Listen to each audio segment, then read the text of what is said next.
भारत माता की, भारत माता की, भारत माता की।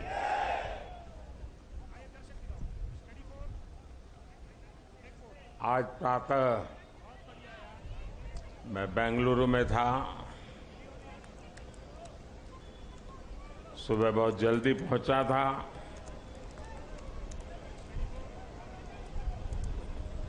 और तय किया था कि भारत में जाकर के देश को इतनी बड़ी सिद्धि दिलाने वाले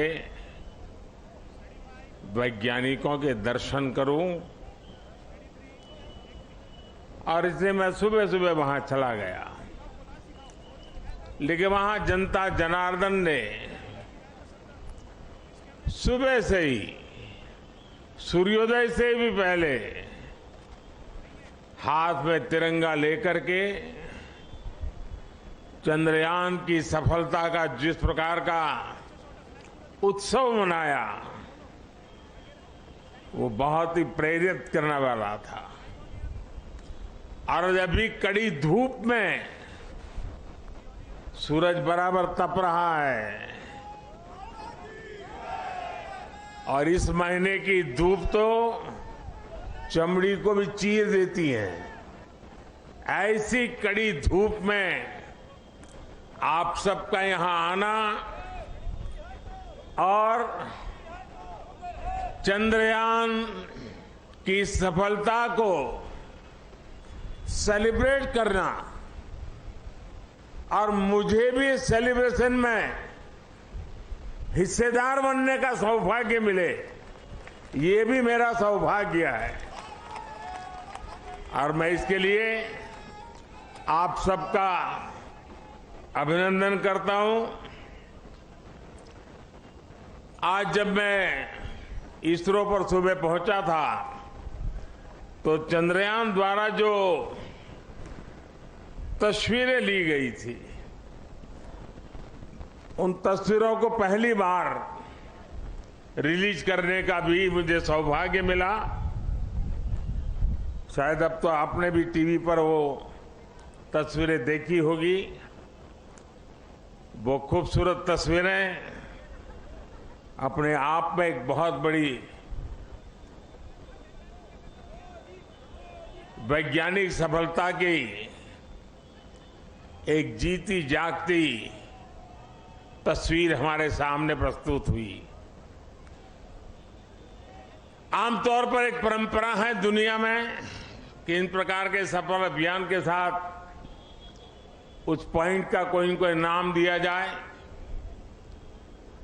तो बहुत सोचने के बाद मुझे लगा, और आज जहां पर चंद्रयान 3 ने लैंड किया हुआ है, उस पॉइंट को एक नाम दिया गया और नाम दिया है शिव शक्ति।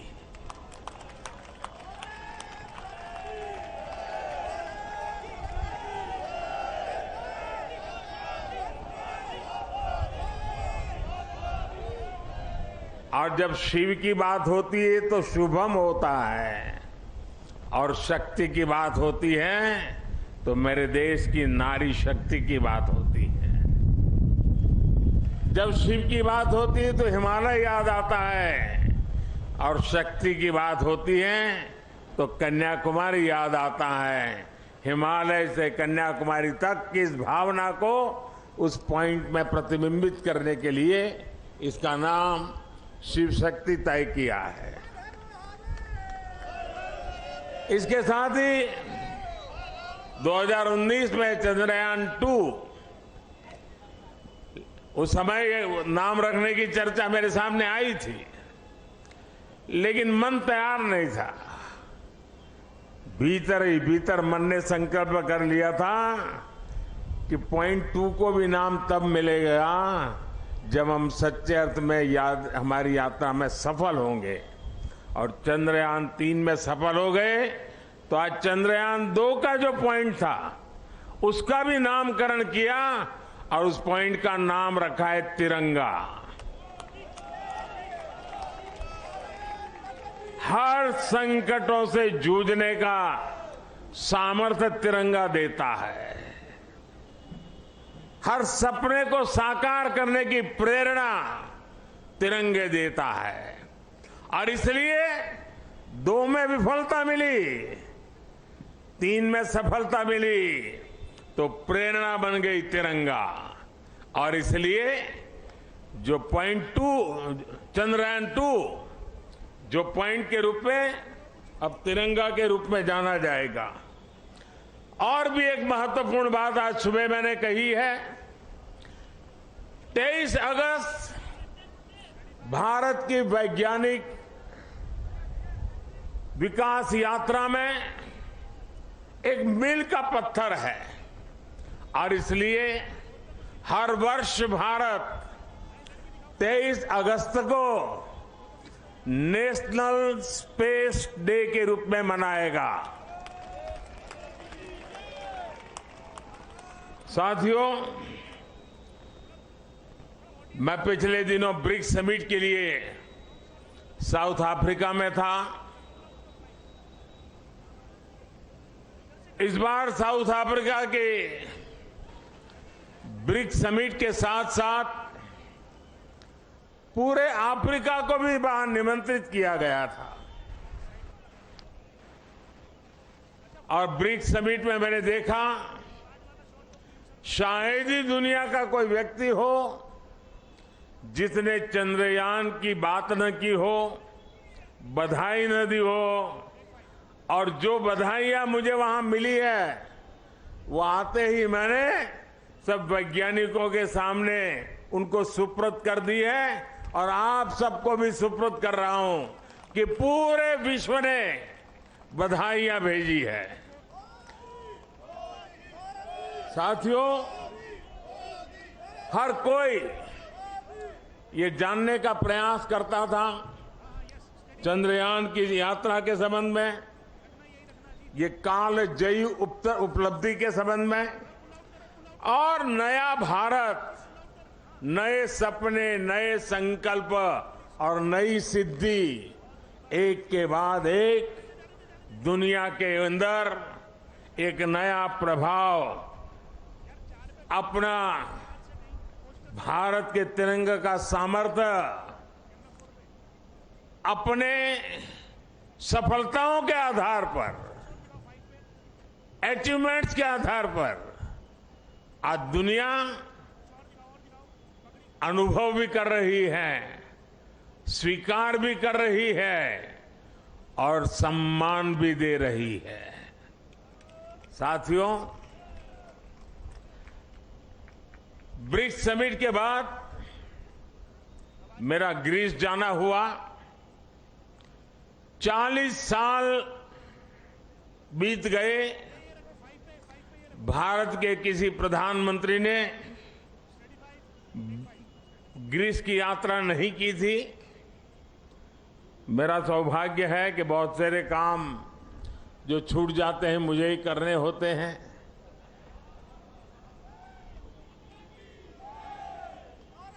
ग्रीस में भी जिस प्रकार से भारत का मान सम्मान, भारत का सामर्थ्य,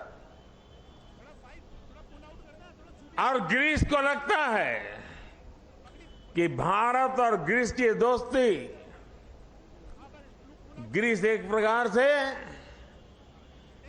यूरोप का प्रवेश द्वार बनेगा और भारत और ग्रीस की दोस्ती भारत और यूरोपियन यूनियन के रिश्तों को मजबूती देने का एक बहुत बड़ा माध्यम बनेगा।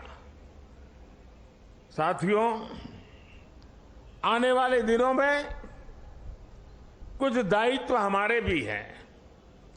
वैज्ञानिकों ने हमारा काम किया है, सैटेलाइट हो, चंद्रयान की यात्रा हो, सामान्य मानवीय के जीवन पे इसका बहुत बड़ा प्रभाव होता है। और इसलिए इस बार मेरे देश की युवा शक्ति को विज्ञान के प्रति रुचि बढ़े, टेक्नोलॉजी के प्रति रुचि बढ़े। हमें इस बात को आगे ले जाना है। हम सिर्फ उत्साह, उमंग, नई ऊर्जा, सिर्फ इतने से अटकने वाले लोग नहीं हैं। हम एक सफलता प्राप्त करते हैं तो वहीं पर मजबूत कदम रख के नए उछाल के लिए तैयार हो जाते हैं। और इसलिए गुड गवर्नेंस के लिए, लास्ट माइल डिलीवरी के लिए, सामान्य मानवीय की जिंदगी में सुधार के लिए ये स्पेस साइंस कैसे काम आ सकता है, ये सैटेलाइट कैसे काम आ सकते हैं, ये हमारी यात्रा कैसे उपयोगी हो सकती है, उसको हमें आगे बढ़ाना है।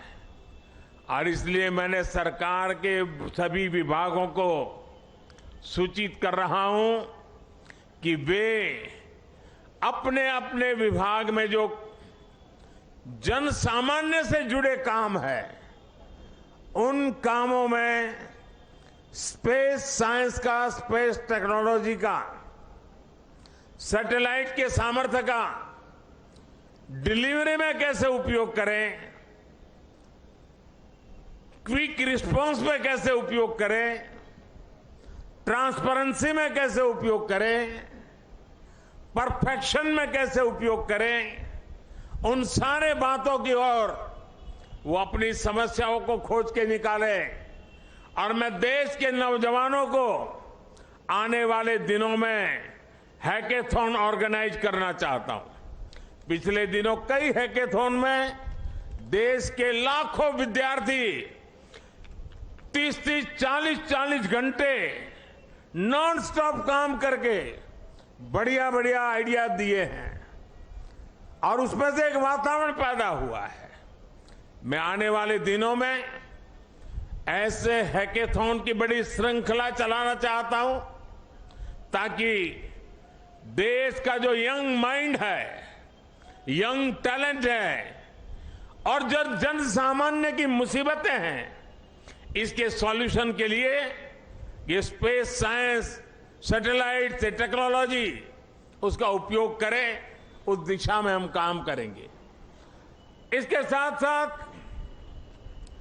हमें नई पीढ़ी को भी विज्ञान की तरफ आकर्षित करना है।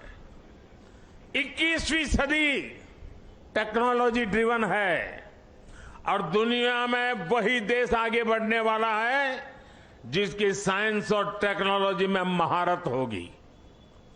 और इसलिए समय की मांग है कि 2047 में हमारे देश को विकसित भारत बनाने के सपने को पार करने के लिए हमें साइंस और टेक्नोलॉजी की राह पर और अधिक मजबूती से आगे बढ़ना है।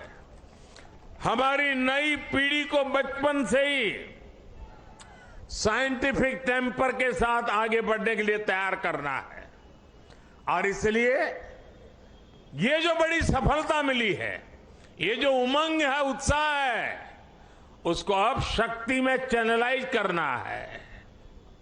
और शक्ति में चैनलाइज करने के लिए MyGov पर 1 सितंबर से एक क्विज कंपटीशन आरंभ होगी ताकि हमारे नौजवान छोटे छोटे सवाल जवाब देखेंगे तो उनकी धीरे धीरे उसमें रुचि बनेगी। और जो नई एजुकेशन पॉलिसी है उसने साइंस और टेक्नोलॉजी के लिए बहुत भरपूर व्यवस्था करके रखी हुई है। हमारी नई शिक्षा नीति इसको बहुत अधिक बल देने वाली शिक्षा नीति है और उसमें जाने के लिए एक रास्ता बनेगा हमारा क्विज कंपटीशन। मैं आज यहां से देश के नौजवानों को, मेरे देश के विद्यार्थियों को और हर स्कूल को मैं कहूंगा कि स्कूल का एक कार्यक्रम बने कि ये चंद्रयान से जुड़ी हुई जो क्विज कंपटीशन है उस क्विज कंपटीशन में बढ़ चढ़ करके हिस्सा लें। देश के करोड़ों करोड़ों युवा इसका हिस्सा बने और हम इसको आगे ले जाएं। मैं समझता हूं ये बहुत बड़ा परिणाम देगा। आज मेरे सामने आप सब आए हैं तो और भी एक बात की ओर मैं आपका ध्यान आकर्षित करना चाहता हूं। विश्व की भारत के प्रति एक बहुत जिज्ञासा बढ़ी है,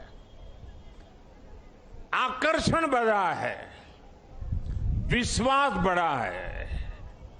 लेकिन इन सब के बावजूद भी कुछ मौके होते हैं जब उसे इन चीजों की अनुभूति होनी चाहिए। हम सब के सामने तत्काल एक अवसर आने वाला है और खास करके दिल्ली वासियों के लिए अवसर आने वाला है, और वो है G20 समिट। एक प्रकार का विश्व का बहुत बड़ा निर्णायक नेतृत्व ये हमारी दिल्ली की धरती पर होगा, हिंदुस्तान में होगा। पूरा भारत यजमान है, लेकिन मेहमान तो दिल्ली आने वाले हैं। उनको जरा मेरी डॉक्टर की टीम जरा पहुंचे, मेरे साथ जो डॉक्टर हैं जरा देख लें इनको।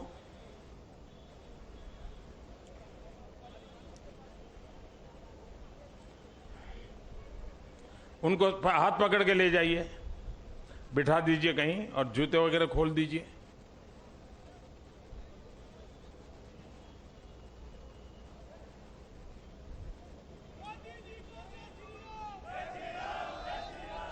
G20 की मेजबानी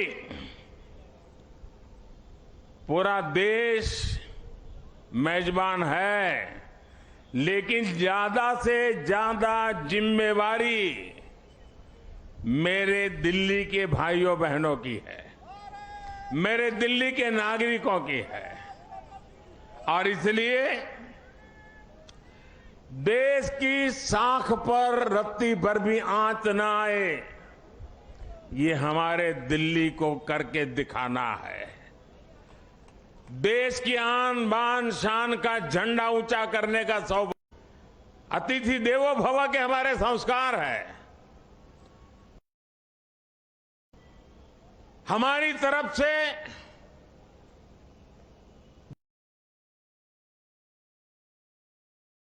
जितना ज्यादा मान सम्मान स्वागत हम दुनिया को देंगे, वो सम्मान अपना बढ़ाने वाले हैं, हमारा गौरव बढ़ाने वाले हैं, हमारी साख बढ़ाने वाले हैं।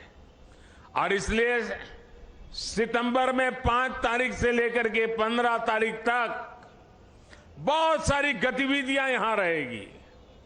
मैं दिल्ली वासियों से आने वाले दिनों में जो असुविधा होने वाली है उसकी क्षमा यात्रा आज ही कर लेता हूं, और मैं उनसे आग्रह करता हूं, ये मेहमान हम सबके हैं। हमें थोड़ी तकलीफ होगी, थोड़ी असुविधा होगी, ट्रैफिक की सारी व्यवस्थाएं बदल जाएगी, बहुत जगह पे हमें जाने से रोका जाएगा, लेकिन कुछ चीजें आवश्यक होती है।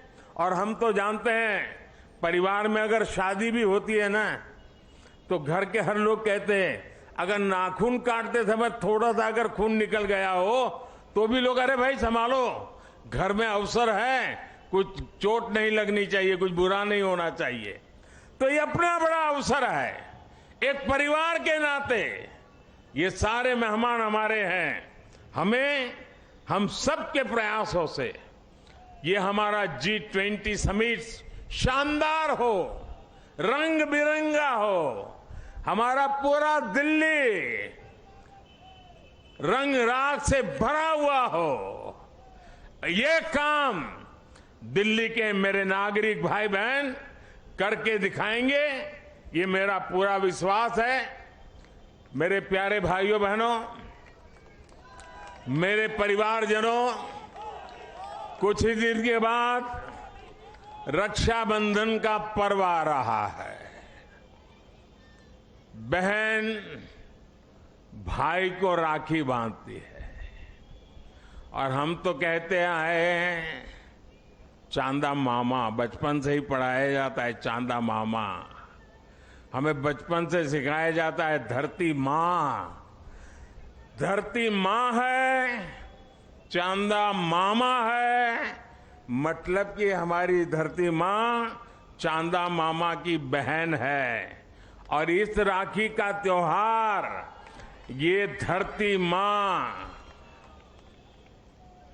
ये ल्यूनर को राखी के रूप में भेज करके चंदा मामा के साथ राखी का त्योहार मनाने जा रही है। और इसलिए हम भी ऐसा राखी का शानदार त्योहार मनाएं, ऐसा भाईचारा का, ऐसा बंधुत्व का, ऐसा प्यार का वातावरण बनाएं कि G20 समिट में भी चारों तरफ ये बंधुत्व, ये भाईचारा, ये प्यार, ये हमारी संस्कृति, हमारी परंपरा का दुनिया को परिचय कराएं। मुझे विश्वास है कि आने वाले त्योहार शानदार होंगे और सितंबर महीना हमारे लिए अनेक रूप से विश्व में फिर से एक बार, इस बार वैज्ञानिकों ने चंद्रयान की सफलता से जो झंडा गाड़ा है, हम दिल्ली वासी G20 की मेहमान नवाजी अद्भुत करके उस झंडे को नए ताकत दे देंगे, ऐसा मेरा पूरा विश्वास है। मेरी आप सबको इस इतनी धूप में यहां आकर के इस हमारे वैज्ञानिकों के महोत्सव को सामूहिक रूप से मनाने के लिए, तिरंगे को लहराने के लिए बहुत बहुत बधाई देता हूं, बहुत बहुत शुभकामनाएं देता हूं। मेरे साथ बोलिए भारत माता की, भारत माता की, भारत माता की। बहुत बहुत धन्यवाद।